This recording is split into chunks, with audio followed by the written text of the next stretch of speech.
వారు capital I neo capital market magazine group. Good morning, welcome to business breakfast show.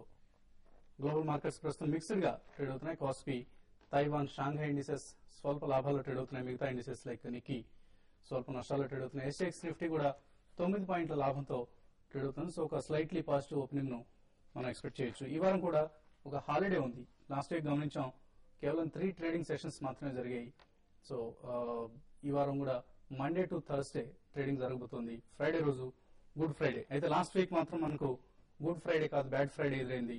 Nifty 6000 mark వైపు సాగిపోతుంది అనుకున్న సమయంలో ఒక ఆశాభంగం ఇన్ఫోసిస్ ఇన్ఫ్లేషన్ రూపంలో ఎదురైంది. సో ఇన్ఫోసిస్ టెక్నాలజీస్ Q4 అంచనాలు తప్పడంతో పాటు, పట్టాలు తప్పడంతో పాటు మార్కెట్ మింగుడు పడని మరొక అంశం మేనేజ్మెంట్ స్ట్రక్చర్ లో చోటు చేసుకుంటున్న మార్పులు.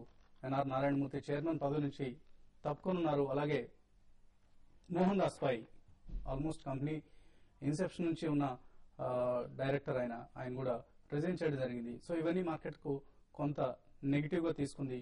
దీంతో ఇన్ఫోసిస్ స్టాక్ ఆల్మోస్ట్ 10%, ఈ మధ్య ఎప్పుడు మనం చూడలేదు 10% ఇన్ఫోసిస్ పడిపోవడం. సో మొన్న ఫ్రైడే రోజు 10% నష్టం తప్పలేదు ఇన్ఫోసిస్ టెక్నాలజీస్. అలాగే మార్చ్ ఇన్ఫ్లేషన్ కూడా మార్కెట్ ను డిసప్పాయింట్ చేసింది. సో రాబోయే రోజుల్లో corporate earnings, macro economic issues like RBI credit policy వెలువడనుంది నెక్స్ట్ వీక్. ఇది కూడా మార్కెట్ గమనాన్ని నిర్దేశించే ఘటన కాబోతోంది. అలాగే లిక్విడిటీ, ఇవన్నీ మార్కెట్ మీద ప్రభావం చూపించే అంశాలు. అలాగే గురువారం I think Reliance Industries results కూడా రాబోతున్నాయి. సో ఇవన్నీ కూడా మార్కెట్ గమనాన్ని షార్ట్ టర్మ్ లో నిర్దేశించే అంశాలు. ఇక ఐపీఓ మార్కెట్ లో ఇవాళ ముతూట్ ఫైనాన్స్ ఐపీఓ ప్రారంభమవుతోంది. 160 నుంచి 175 రూపాయల ప్రైస్ బ్యాండ్ లో షేర్స్ ఆఫర్ చేస్తున్నారు. సో ఈ ఇష్యూ ఈ నెల 27తో క్లోజ్ అవుతుంది. గోల్డ్ ఫైనాన్స్ బిజినెస్ లో మార్కెట్ లీడర్ ముతూట్ ఫైనాన్స్. అలాగే సెక్యూర్డ్ బిజినెస్ మోడల్, ఒక గోల్డ్ ను తాకట్టు పెట్టుకునే రుణాలు ఇస్తూ ఉంటుంది ప్రధానంగా ఈ కంపెనీ యాక్టివిటీ ఇది. సో సెక్యూర్డ్ బిజినెస్ మోడల్ ఉంది. అలాగే హైయర్ మార్జిన్స్, చాలా చక్కటి మార్జిన్స్ ఎంజాయ్ చేసే వ్యాపారం కూడా ఇది. ముతూట్ కావచ్చు, మణపురం కావచ్చు, ఇటువంటి కంపెనీలన్నీ ఈ మధ్య చాలా అగ్రెసివ్ గా ఎదుగుతున్నాయని మనందరికీ తెలిసిందే. సో ఇవన్నీ ఇష్యూస్ సంబంధించిన అనుకూల అంశాలు. అయితే గోల్డ్ ప్రైసెస్ తగ్గుముఖం పెడితే మాత్రం కంపెనీకి కొంత రిస్క్ తప్పదు. ఎందుకంటే చాలా కేసుల్లో 90% వరకు కూడా కస్టమర్లను అట్రాక్ట్ చేయడం కోసం 90% వరకు కూడా గోల్డ్ కు ఫైనాన్స్ చేస్తూ ఉంటారు వీళ్ళు. బ్యాంకులతో పోలిస్తే చాలా ఎక్కువ మార్జిన్ ఇస్తూ ఉంటారు. సో ఇది కొంత నెగిటివ్ ఫ్యాక్టర్ తీసుకోవచ్చు. సో కాస్త రిస్క్ తీసుకోగలిగిన వారికి డెఫినెట్ గా ఆకర్షణీయమైన రాబడులు వస్తాయి. ఈవెన్ లిస్టింగ్ టైంలో కూడా గెయిన్స్ వచ్చే అవకాశం ఉంటుంది. సో అప్లై చేయదగ్గ ఇష్యూ. అయితే కొంత రిస్క్ ఫ్యాక్టర్ ఉందన్నది మాత్రం గుర్తుంచుకోవాలి. ఇక మార్కెట్ సంబంధించిన మరిన్ని అంశాలపై మనతో మాట్లాడేందుకు అనలిస్ట్ కుటుంబరావు గారు, అలాగే శేష్ గారు సిద్ధంగా ఉన్నారు. సో కుటుంబరావు, ఇన్ఫోసిస్ రిజల్ట్ ఒక పెద్ద జోల్ట్ వచ్చింది ఫ్రైడే రోజు. సో మిగిలిన ఐటీ కంపెనీస్ పరిస్థితి కూడా ఎలాగే ఉంటుంది అనుకోవచ్చా? కాకపోవచ్చు అండి, ఎందుకంటే ఆల్రెడీ విప్రో లాస్ట్ టైమే మనం చూసాం అనమాట. వీక్ రిజల్ట్ రావటమే, మేనేజ్మెంట్ రిజెక్ట్ చేయటం, కొరియన్ అని కొత్త సీఈఓని తీసుకురావడం అనమాట అజీం ప్రేమ్జీ గారు. కాబట్టి కాస్త ఈ రీస్ట్రక్చరింగ్ తర్వాత విప్రో కూడా కాస్త ఇంట్రెస్టింగ్ రిజల్ట్ ఇవ్వచ్చు అని చెప్పేసి అనుకుంటున్నా. TCS definitely out performer of the sector కావచ్చు. నేను అనుకోవటం కొద్ది రోజుల పాటు ఈ ఎఫెక్ట్ ఉంటుంది. ఎందుకంటే ఇన్ఫోసిస్ లో బేసికలీ శుక్రవారం నాడు మనం హ్యామరింగ్ కూడా చూస్తే stock the more because of management concerns అనమాట. రీస్ట్రక్చరింగ్ పాజిటివ్ వేలో వెళ్ళట్లేదు, ఇంటర్నల్ ప్రాబ్లమ్స్ ఉన్నాయి అనే రూమర్స్ ఎక్కువ ఉంటాం మూలన. కాబట్టి this will be short lived affair. But technical గా కూడా ఇన్ఫోసిస్ చూస్తే 2950 కింద కనుక ట్రేడ్ అవడం మొదలైతే ఆల్ ది వే 2600 వరకు పడిపోయే పాసిబిలిటీని కూడా మనం రూల్ అవుట్ చేయలేం. కాబట్టి అది ఇండెక్స్ ని ట్రాక్ చేసే పాసిబిలిటీ కూడా ఉంది. ఎందుకంటే హై వెయిటేజ్ ఉంది కాబట్టి బోత్ బీఎస్సీ సెన్సెక్స్ లోను, ఇటు ఎన్ఎస్సీ నిఫ్టీలో కూడా. అయితే clearly more than Infosys results కంటే శుక్రవారం నేను అనుకోవటం మార్కెట్ లో కాస్త అండర్ కరెంట్ ని వీక్ చేసినాయి అంటే IIP numbers plus inflation, monthly inflation data అనమాట. ఎందుకంటే ఈ మంత్లీ ఇన్ఫ్లేషన్ డేటాలో కోర్ ఇన్ఫ్లేషన్ 6.1 నుంచి 7.1 వరకు పెరిగింది. అంటే కోర్ ఇన్ఫ్లేషన్ లో మీకు ఎనర్జీ ప్లస్ ఫుడ్ ఆర్టికల్స్ ఉండవు. బట్ ఆ ఇన్ఫ్లేషన్ 7.1% దాకా వెళ్ళింది అంటే కనుక డెఫినెట్లీ ఆర్బీఐ మళ్ళీ 25 బేసిస్ పాయింట్ హైక్ చేస్తుంది ఇంట్రెస్ట్ రేట్ అని కన్ఫర్మ్డ్ గా తెలుస్తోంది. నెక్స్ట్ మే 1st వీక్ లో ఉన్న సెంట్రల్ బ్యాంక్ మీటింగ్ లో డెఫినెట్లీ ఇది డెసిషన్ తీసుకుంటారని మార్కెట్స్ ఫ్యాక్టర్ చేస్తానన్నమాట. All in all global markets కూడా చాపీగా ఉన్నాయి. కాబట్టి ఈ చాపీనెస్ అంతా కూడా మన మార్కెట్స్ పైన రిపుల్ ఎఫెక్ట్ ఉండొచ్చు. అయితే స్ట్రాంగ్ సపోర్ట్ మాత్రం 200-day మూవింగ్ యావరేజెస్ లెవెల్స్లో ఇండిసిస్ సపోర్ట్ తీసుకోవచ్చు అని చెప్పేసి అని అనుకుంటున్నా. ఎన్ఎస్సికి వస్తే కనుక 5725 దగ్గర 200-day మూవింగ్ యావరేజ్ ఉంది. ఇటు బిఎస్సి సెన్సెక్స్కి వస్తే కనుక 19,080 దగ్గర 200-day మూవింగ్ యావరేజ్ ఉంది. కాబట్టి major support in the event of correction continue అయితే అక్కడ సపోర్ట్స్ మేజర్ సపోర్ట్ ఎమర్జ్ కావచ్చు. అండ్ అప్ సైడ్ మాత్రం లాస్ట్ వీక్ హైస్ ఏవైతే ఉన్నాయో అయ్యే మేజర్ రెసిస్టెన్స్ కావచ్చు అనమాట.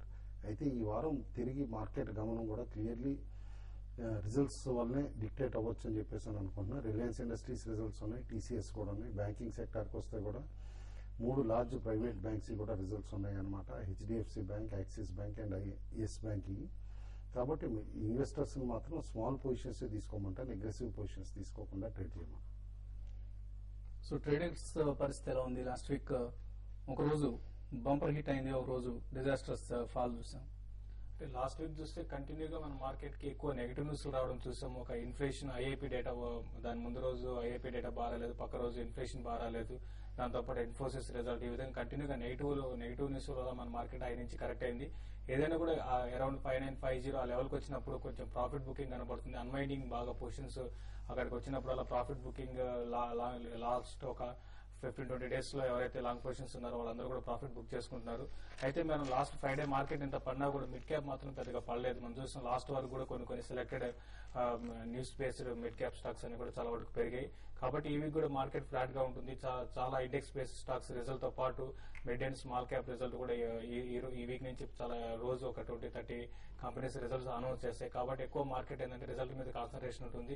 దీంతో పాటు గ్లోబల్ మార్కెట్స్ కూడా పెద్దగా అప్ అండ్ లేవు, డౌన్ ట్రెండ్ లేవు, అవి కూడా అన్ని కూడా చాలా వరకు ఫ్లాట్ గా ఉన్నాయి. కాబట్టి మన మార్కెట్ నెక్స్ట్ ఒక రెండు వారాల్లో కూడా ఫ్లాట్ గా ఉంటూ బిట్వీన్ హై సైడ్ చూసుకుంటే 5950 దగ్గర రెసిస్టెన్స్ ఫేస్ చేస్తుంది. At the same time support విషయానికి వస్తే 5750 అండ్ 5730 దగ్గర నిఫ్టీ సపోర్ట్ ఉంటుంది. ఈ మధ్యలో ఒక 100-150 పాయింట్స్ రేంజ్ లో నిఫ్టీ కొనసాగుతుంది. అయితే స్టాక్ స్పెసిఫైడ్ మాత్రం చాలా వరకు మిడ్ క్యాప్ లో ఎక్కువ ఉంటుంది. కాబట్టి మిడ్ క్యాప్ లో ఇక్కడ నుంచి ఇంకా 10-15% పెరిగినా కూడా ఆశ్చర్యపోని అవసరం లేదు. మిడ్ క్యాప్ మీద కాన్సన్ట్రేషన్ చేయమంటాను. ఈ రోజు కూడా మార్కెట్ ఓపెనింగ్ చూస్తే చాలా వరకు ఫ్లాట్ గా పాజిటివ్ లో ఓపెన్ కావచ్చు. అయినా కూడా stock specified action news driven stocks ఉంటుంది. ఈ రోజు ఇంకోటి హెచ్డిఎఫ్సి బ్యాంక్ రిజల్ట్ కూడా ఉంది, దాన్ని కూడా కీన్ గా అబ్జర్వ్ చేయమని చెప్తాను. ఓకే, కాలర్స్ కొంతమంది లైన్ ఉన్నారు. ప్రస్తుతం ఖమ్మం నుంచి కుమార్ లైన్ లో ఉన్నారు. కుమార్ గారు హలో, చెప్పండి. Kumar sir sir good morning sir, ఇది అరవింద ఫార్మా అంటే ఎస్ బ్యాంక్ నుండి తీసుకోవాలనుకుంటున్నాను సార్. అరవింద ఫార్మా ఫ్యూచర్స్ లో చేస్తున్నాను సార్ నేను. దాని పొజిషన్ ఇప్పుడు నేను 194 లో ఎంటర్ అయ్యాను సార్, 2 లాట్ సార్. అది టార్గెట్ అయితే 250 వస్తుందని బయట విన్నాను సార్ నేను. అది దాని పొజిషన్ ఎలా ఉంటుంది సార్? హోల్డ్ చేయాలి, ఎంత ఎక్విటీ ఉంది సార్, ఎలా ఉంటుంది సార్ అది?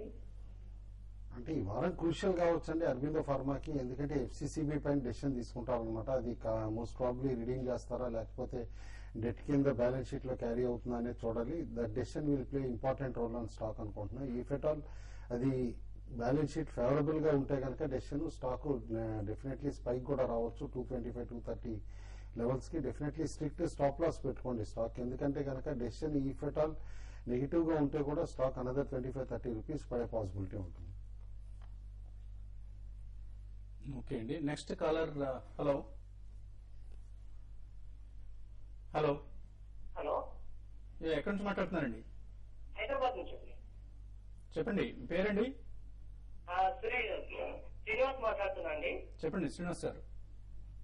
సార్, అది ఎస్ఆర్ఐలు ఫ్యూచర్స్ లో 141 లో తీసుకున్నానండి, పొజిషన్ ఉంది. మరి అది ఇప్పుడు సపోర్ట్ లెవెల్స్ మరి ఎగ్జిట్ అయిపోమంటారా లేకపోతే క్లోజింగ్ వరకు వెయిట్ చేయమంటారా, ఏమన్నా టార్గెట్ ఏమని చెప్తారేమో అని చెప్పి. ఓకే అండి. ఎస్ఆర్ఐలు అయితే రీసెంట్ గా బాగా యాక్టివిటీ చాలా ఎక్కువ ఉందండి. ఎప్పుడైతే రిజల్ట్ అనౌన్స్ చేసిందో దానికి ముందు 2 days నుంచి, దాని తర్వాత పక్క రోజు కూడా చాలా యాక్టివిటీ ఉంది. అయితే మీరు హోల్డ్ చేయండి, ఎందుకంటే మార్కెట్ లో ఏవైతే రీసెంట్ గా మనం చూస్తున్నాం, ఏవైతే పెరగని స్టాక్స్ ఉన్నాయో, మార్కెట్ పెరిగిన కూడా అటువంటి స్టాక్స్ లో అంత యాక్టివిటీ ఉంది. కాబట్టి ఎస్ఆర్ఐలు కూడా కరెంట్ లెవెల్స్ నుంచి డౌన్ సైడ్ ఉన్నా కూడా పెద్ద డౌన్ సైడ్ ఉండకపోవచ్చు. మీరు హోల్డ్ చేయండి. ఇక్కడ నుంచి నెక్స్ట్ 2-3 రోజులు ఇంకా స్టాక్స్ లో మంచి యాక్టివిటీ కనపడుతుంది. కాబట్టి హోల్డ్ చేయమని చెప్తానండి. ఓకే అండి, ఇప్పుడు చిన్న బ్రేక్ తీసుకుందాం బిజినెస్ బ్రేక్ఫాస్ట్ లో.